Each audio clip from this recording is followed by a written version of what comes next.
Is there a cutoff for hormone therapy? Most women are told that there's a definitive cutoff for hormone therapy. And then if you miss that window, then suddenly hormones become dangerous and they are bad for you to take. And then you're just out of luck. But the problem with that is it's really oversimplified, and hormone therapy is something that should be individualized from person to person. And there are women in their 60s and 70s that are suffering unnecessarily because there's not anyone that approached their issue properly. I'm Dr. Janet. I'm a board-certified obstetrician and gynecologist, a medical doctor, an intimate health coach, and a hypnotherapist. I help women over 40 who are navigating menopause and perimenopause to get their pleasure, their intimate lives, and their relationships back on track. In this video, I'm going to be answering the question, is it too late to start hormone therapy? I'll talk about the reason why we recommend to start hormone therapy sooner than later when we're in menopause. And I'll talk about what happens if you start hormone therapy later and how to make the right decision for your particular situation. Before we jump into the details, please make sure to subscribe to this channel and share this video with a friend that you know needs this information.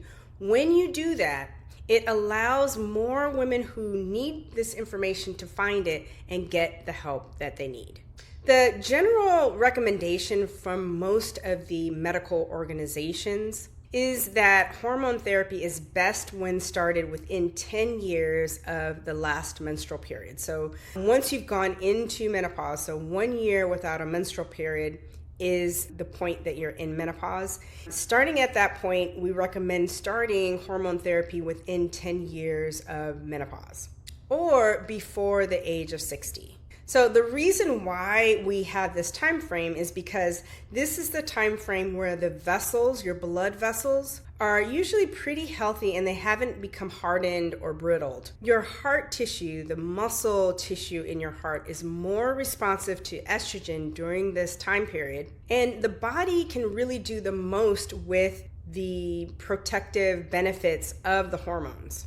So the cutoff isn't really like a hard and fast rule. What it really means is that we need to look at your risks and we need to look at the benefits and make sure that it's very individualized to the person's situation. During the first 10 years after menopause, estrogen helps to keep the vessels flexible and pliable. It supports healthier cholesterol levels and it slows down our bone loss. Starting hormone therapy in this time period is essentially just about supporting the cardiovascular system when it's already in relatively good condition. There are a few things that happen when we start hormone therapy more than 10 years after menopause or after the age of 60. Research shows a few key differences.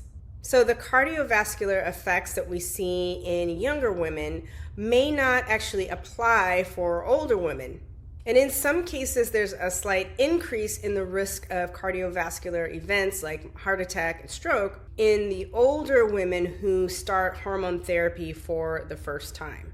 But honestly, the most important thing here is about your starting baseline health of your heart and your blood vessels.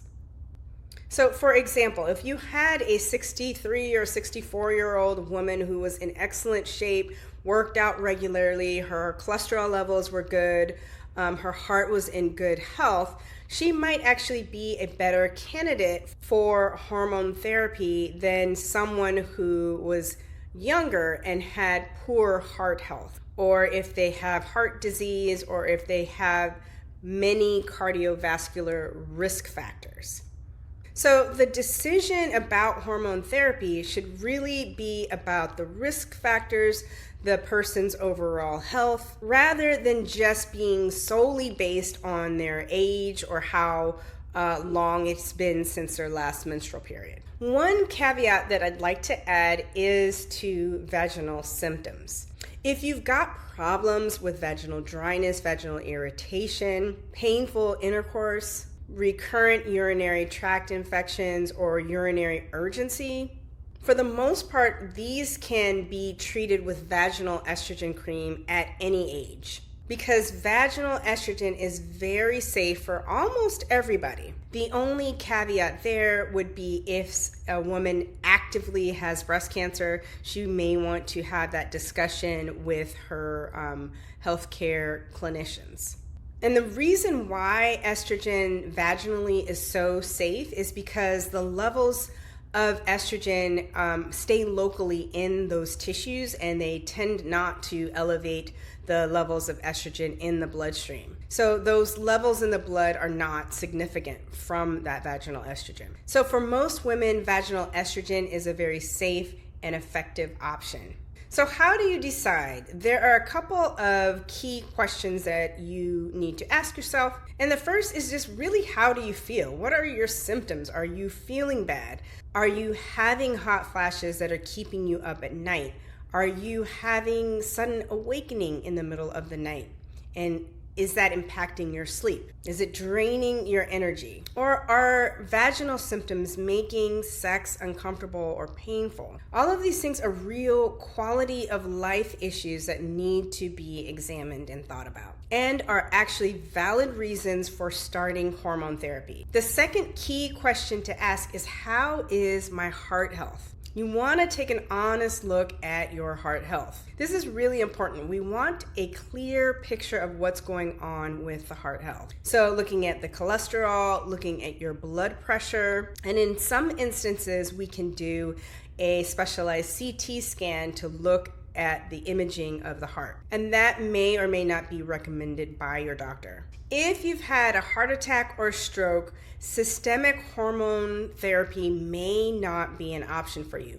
But this is still going to need to be a careful and thoughtful conversation that you have with your doctor. And you'll want to have this conversation with a menopause trained doctor. If you do in fact go ahead and get started with hormone therapy, you'll want to avoid the oral or pill form of the estrogen, because the pill form has a higher risk of things like blood clots that can affect your heart and cardiovascular system. The third question that you need to ask yourself is about your breast cancer history. If you've ever had breast cancer, this is not a one-size-fits-all type of solution. Again, you'll need to have those thoughtful conversations with your doctor, a menopause-trained doctor, because it depends on what type of cancer you had, whether or not you're on medications like tamoxifen or an aromatase inhibitor, and how much the symptoms that you're having are in fact affecting your day-to-day life. Whether or not you're on hormone therapy, there's just a few things that are non-negotiable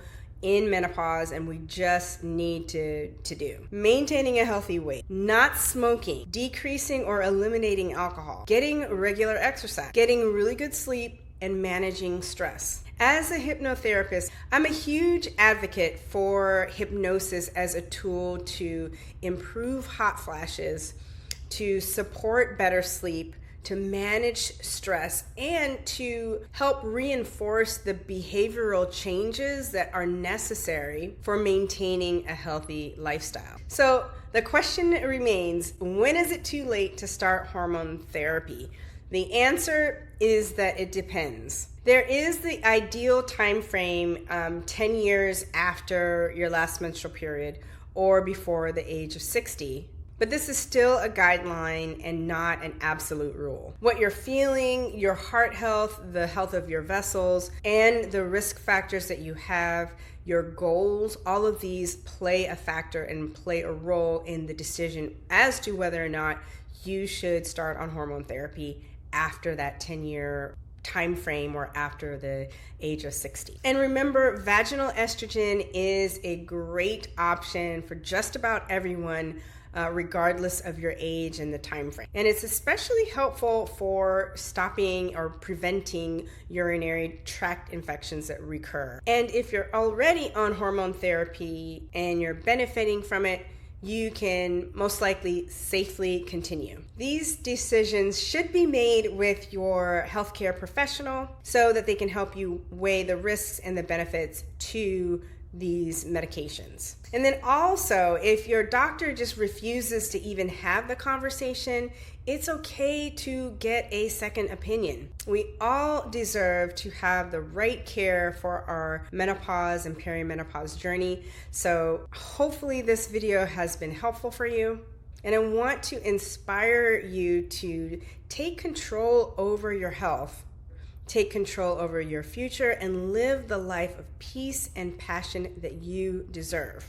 So if you're suffering with perimenopause and menopause symptoms like low libido, hot flashes, mood changes, sleep issues, or just not feeling like yourself, and you're ready to get your pleasure, your health, and your life back on track, check the link in the description to learn about the 3-step system I've created to help women over 40 navigate this transition, wake up their pleasure, and live their best lives now and for the years to come. Thanks for watching, and I will see you soon.